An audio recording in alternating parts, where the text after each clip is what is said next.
In here, back in, off the road, and made one step down here. There's how they look, so you can get a close look at them. And one directly over here. So right there's one, and there's a trail going down here, trail going back in here, and a trail heading up through here. So great little corner. We're going to see what happens here. New location. Right here's a real nice trail coming in. There's a few trails over here coming into the same area. And I'll show you around here. We're on the northwest corner of this field. Down in the valley here. We got mountain on either side. So right here, I have my bike out. I rode the trail back and got on this field. So we're gonna give this a shot. Nice open area. Here it's all leveled out nice for 2 dirt hole sets for coyote. Let's give it a shot.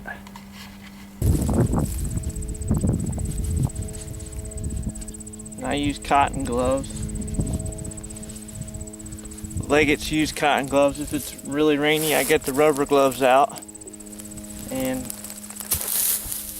I'll clean the whole area out here.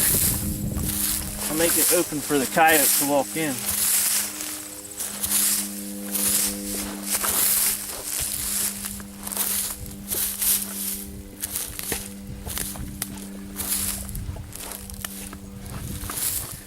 If it looks torn up, that's good. Nothing wrong with that. If you're making dirt holes, that's fine. Okay, right here is a good spot. Make sure you guys can see it. And the coyote can look down that trail or look down the field right here when he comes in. This angle. I make a trench for the hole first. Then come out, dig out for the trap. This is a step down set. I'll make sure it's down far enough. Now I'll take all the rocks out with my hands. Grab a stake. Go down towards the bottom of the hole on an angle like that. It's like a 40-degree angle.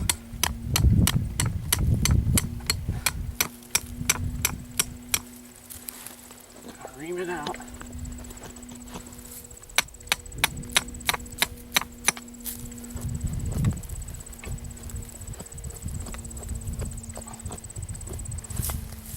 Make a nice hole.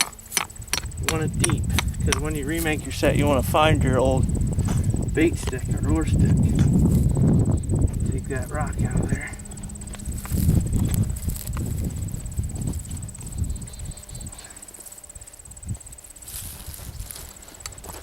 That's about the width that you want.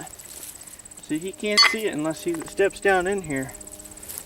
And you want your trap about 9 inches and 2 to 3 over.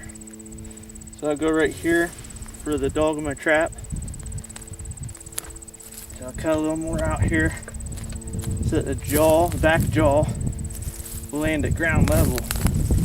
And if there's a lot of growth, just pull it out so it's flat, so he can comfortably come in to where you want him to come in.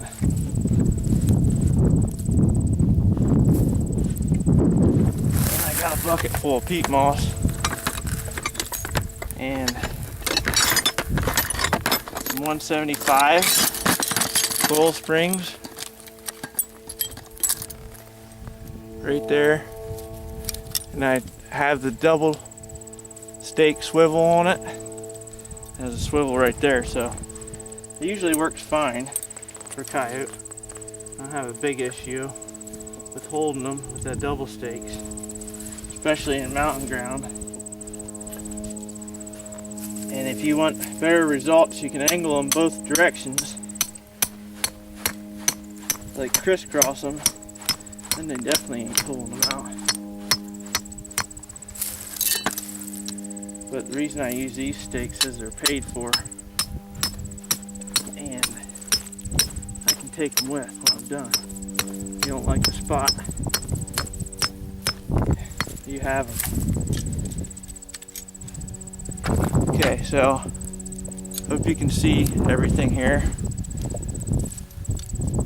Now I'll grab peat moss. It's in my bucket. Got everything jammed in here, but peat moss is pretty important.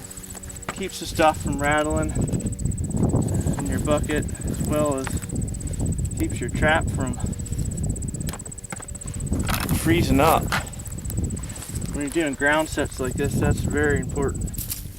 What I'll do,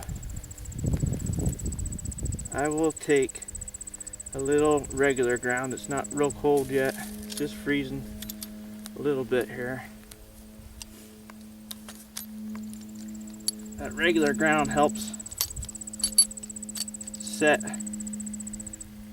and bed the jaws down. That night latch, you can go up the whole way, come down, but where that nub is there, that's where you want it, where it clicks.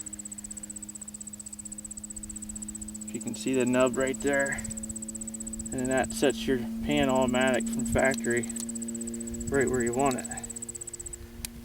So I'm back from the hole and over, and I got my jaw right there. I'm packing it in. You don't want too much, it'll freeze. You put too much around there. But he's coming in from here and he's looking in.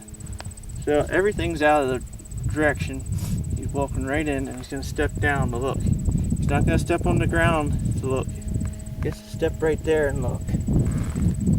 And you almost have to imagine yourself and how you'd be if you were coming in that short. I take the roots out. You don't have to rush trapping, because when you rush trapping, then you're wasting your time anyhow, because your sets aren't going to catch.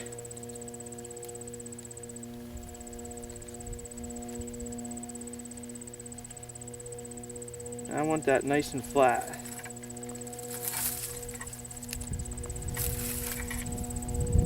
I want it flat so that when the coyote comes in, he's not pushing paper down and hearing that, feeling the air pocket.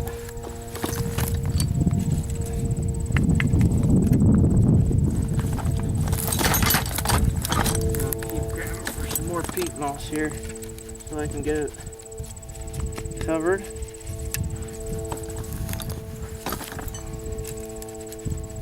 You want it healthy enough because it blows off. Sometimes I mix sand or some dry soil with it because the peat moss isn't 100% when it comes to wind. But that should work right there. He's flat, and there's your jaw where my index finger is, and you step down right on the pan right here, look. And you just move your stuff away, and you pack it. Make it nice and comfortable for him to come. And then I'll put a little regular soil. That just a tiny coat. That keeps it from blowing off. Now I'll show you. We'll put gland lure here. You always take your gloves off when you put lure on, because you don't want lure all over your traps when you go to handle your traps with your gloves.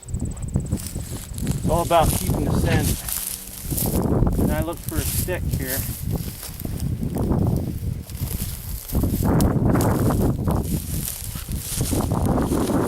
I'll break a stick about that big. Usually 10 drops will do you. This is a red fox gland lure. Coyote don't like red fox in their territory as much. They'll check it out. And it's simple as that. I just put it in there And I usually put it where I can see the end of the stick a little, because I want to know if it's in there, if animals were by and I missed them or what happened. So when I'm on the bike, I carry this. I could stick 2 lures in there, coon and a coyote or fox. I can put my flashlight in these pouches. And that works really good. I hope you can see that there, right on my side. Let's make the other set. Just wanted to show you about everything travels this path. Right there, you got the bear, and looks like they're eating the berries out here. And lots of berries are on the bushes out across us here.